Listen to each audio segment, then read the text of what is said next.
Alright, what's up everyone? It's Sam from 64 Wheels, back more diecast, and today we're going to be taking a look at the 2023 Hot Wheels RLC 1955 Mercedes-Benz 300SL. So this is one of the latest RLC releases. It is the fourth release of this casting overall. The first was in a Spectraflame olive, the second was chrome, the third was a camo bape version. I might be getting the series of those mixed up, but that's what has been released so far. And then the fourth one, this one, is an Oxblood Spectraflame, and it is a very deep, like almost like a burgundy purple red. It looks good. This color is awesome. It's a very redeeming quality of this car. It looks great. This car was $30 through the RLC, $6.95 shipping if you're in the United States, plus whatever your taxes are. It came out to really close to $40 for me. So we're going to be taking a look at this on a $40 price comparison level. So to start, it does come in the nice white outer cardboard box. They're a little hard to open without kind of messing up the corners, and I don't like that, because if you do like to keep your stuff nice, just like most collectors do, like myself, I don't want to mess it up right away opening the first thing. So it does come in the acrylic display case base, screwed to the base, which has the little screw keepers. The display case has the Redline Club and the Mercedes-Benz 300SL tampo on it, which is pretty nice. I do like that they do that. And then it has the like workshop or like a cigar case or something, some kind of nice case. The other two releases through the RLC, the chrome and the green one, also had a style case, like a little box like that. I will hold this here if you want to pause it and read it. So this is, yeah, Spectraflame Oxblood paint and Real Rider GT wheels, which I kind of hate, but we'll talk about that in a minute. So the box and stuff is cool. Is it $40 cool? That's what we're going to be asking today. So like I said, this is the fourth release of this car. I'm kind of getting a little worn out on the RLC because they keep releasing a lot of the same cars in similar colors. So this car I got very quickly. It was only released last week, but then just yesterday they had the E30 M3 through the RLC, which was Spectraflame red. So it was a very similar color in cars we both got before. So that's a little annoying. Like, make something new, use a different color, do something else. I don't know. It's getting a little bit tired, some of these releases. Even though this is a good casting, it looks awesome, I just want more fresh stuff, if that makes sense. Like this in a nice baby blue, or I don't know. I'm not sure. And then it would have looked like the Elite Lamborghini. So I don't know what color they could have made it. Black would have been cool too. I don't know. They could have done something else. Anyways, the color looks good, but it's also very similar to the Super Treasure Hunt 300SL, the race car version, as you can see here. So they are releasing what seems to be a lot of very similar cars in similar colors. So I don't know if that's like, you know, they buy the paint in bulk. I really don't know. I'm not sure why we get so many of the same colors so often. I'm sure it has to do with money, but let's go ahead and take a look at this casting. So I opened it, like took it off the base and stuff, but I noticed, and I kind of like have wiped it off since then, but if you can see like my fingerprints all over this isn't just because my fingerprints are oily. The car has oil on it. So there you can see the little dots on it everywhere. I don't know if it's coming through on the camera, but that's actually oil. Like you can kind of see it there, right there. There's dots all over it, and you can wipe that away and it's actually oil. I don't know why, because I don't remember any other RLC release physically being oily to the touch. Like it's making my fingers wet, and I don't know why. It's just very, very oily. So I don't know if it had something to do with this specific color and them needing to like something during the manufacturing process. I don't know, but it's very oily. So like I said, the color looks great though. The tampos on the front look decent. For this price point, I wish they would have added clear headlights and taillights, because the taillights are not, they're just like a block of tampo, and I don't really like that for $40. But the front end looks good. The cast looks good. Mine has a little bit of a tampo hiccup right there on the left side of the grill. You can see the line didn't get painted silver, which is a bummer because this is a very expensive, this is what Hot Wheels' most expensive castings are the ones that are released in the acrylic boxes. So to have like kind of like a big error on the front kind of sucks. So There you can see the headlights look decent, but they are just tampos. I wish they would have put a little bit more work into that.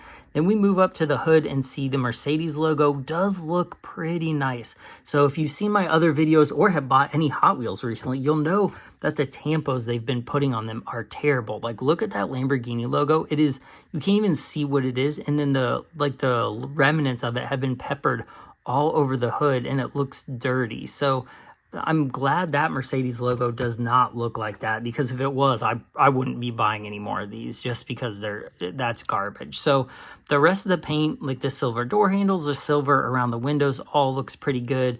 The line on the bottom of the body and the grills look nice. The Mercedes-Benz looks decent. There's a little bit of runoff on the end, but I think it looks good. It's not on this side, so I don't know if that's an error or if it's just on one side. And if it is an error, like if I go online and find other pictures with like other cars that have it on this side, I will put it up in this corner, whether it is an error or not. But the trunk, let's see, the trunk logo looks good. There's a little bit of tampo movement to the left. Not bad, but for $40, this should be as close to perfect as possible. We get down to the what is like the trunk handle. It looks horrible. It looks like somebody just splotted silver paint right in the middle. I don't really like that. License plate tampo is one of the dot matrix printer style, and you can see, I don't know if you can see that, all the dots in it make it look like it's like rusty or something. I really don't like that. Like, why did they not just stamp it with a yellow tampo? Like, quit printing these tampos off, because that looks horrible. It does not look good at all. I really don't like it. It looks like a sponge. You have a SpongeBob license plate. Ugh, don't like it. And then the chrome tailpipe is part of the base right there, and they like dipped the end or tried to paint the end in flat black, but it didn't even go all the way around, so it doesn't look very good. The taillights are, like, the tampo quality is nice. They don't look like the printer style to me, but they're just tampos. Like, it would have been so nice to get, like, a red lens in there for $40, but what are you going to do? So, the mirror is nice. It is a separate, I think that's a metal piece, maybe, probably plastic.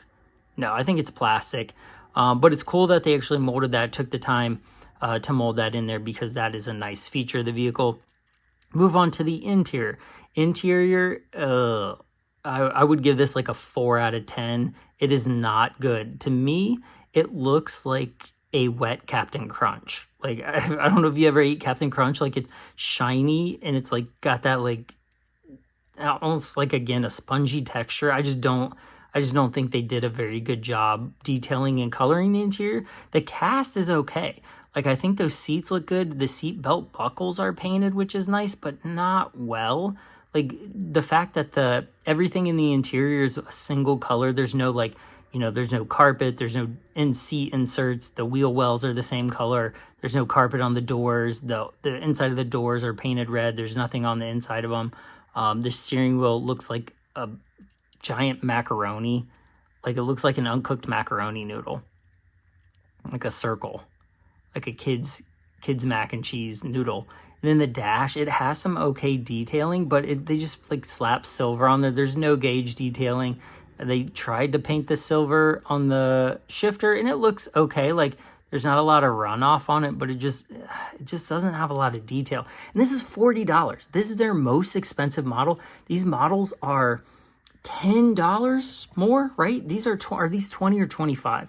I don't know, but like, when you compare the Elite casting with the removable parts, the custom wheels, you know, 2 mirrors, the wing, everything, this model absolutely trumps this model. So why would you collect this? And that's a genuine question. Who is the market behind this model? So this is probably more the traditional Hot Wheel collector that likes the Spectraflame, the old schoolness of the brand, and like just how like classic this looks. But the market is not with these cars. They're with those cars. People want the mini GTs. Again, they pull this out, like cars like the Sparky that just look amazing. This is like old school. People are kind of moving away from this right now. So I don't know what the future of these kind of releases look like, because this took a while to sell out. as did the BMW. It took a couple hours, I think, to sell out, which is usually not good, but Hot Wheels is making a ton of them now, so we really don't know if they're doing better or worse. It's hard to tell because these aren't numbered anymore, which is a bummer. I think they brought more class and exclusivity when they were numbered. I know that's kind of a hot topic with people, but I think numbering them took them up to the next level, because now, I mean, granted they sell out, but did you sell 100,000 or did you sell 20,000? It kind of makes a difference. So that I'm kind of stuck on too. The base doesn't have any detail. It's just chrome and it's covered in oil. The wheels look nice. They're nicely done, but I just am not a fan of those wheels in general. So let's go ahead and roll it. And it rolls well, and it's not even supposed to roll because it's a collector's model that comes screwed to a base. So this is not a play car. This is a collector's model. The doors look good. So let's go ahead and try to close them. They have good resistance. Like this one almost has too much resistance, I feel like. So there it is all the way shut. Huge gap at the bottom. I feel like the paint might not be the same all the way around because it doesn't look like it's closing there. You can see that huge gap in the door, which is kind of a bummer. Again, $40, and you can see a gap through. Yeah, that's not good. Ugh, yikes.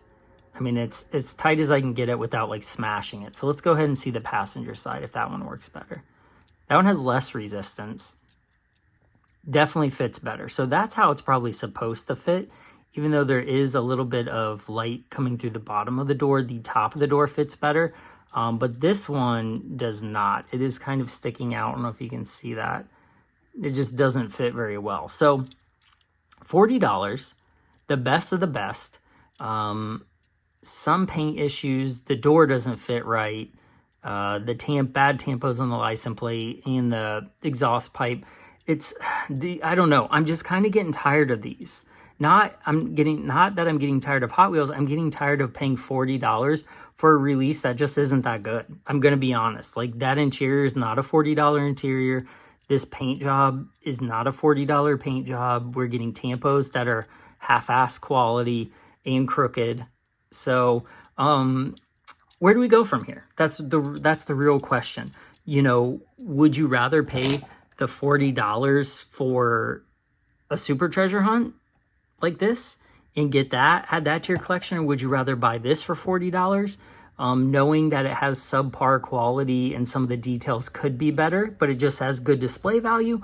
Or would you rather buy an elite car that's $10 less and has more features and custom wheels and those kind of things?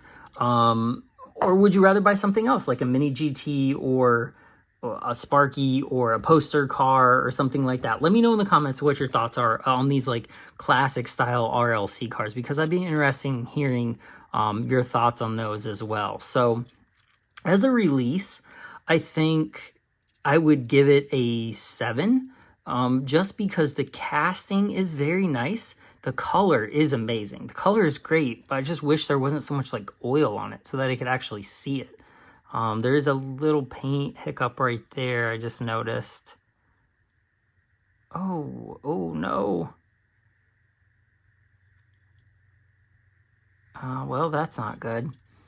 I think it's a chip. Oh, it's like a low spot in the body that didn't get paint. Do you see that? I don't know, right there. Oh, man, that's a bummer. Okay.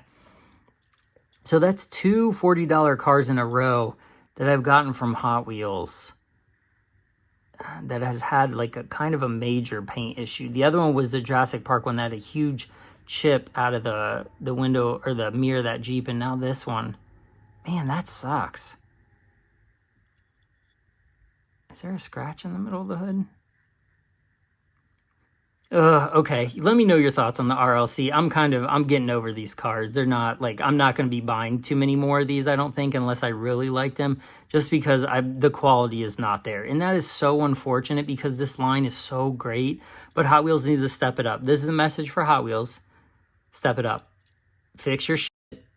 Oh, let's not have this. Like, we'll get these problems fixed, please, because if you want to keep me buying these as a collector, you're going to need to start updating some of this stuff, or I'm going to start trailing off and moving towards the elite line more, or just doing the car culture, which is, I kind of don't even want to collect them, the car culture, when they look like that. Like, that's not good. They just need to step the quality control up and get Hot Wheels back to the brand we know the greatness that they can be. Like the 100% line, perfection. So let me know what you think of this release in the comments.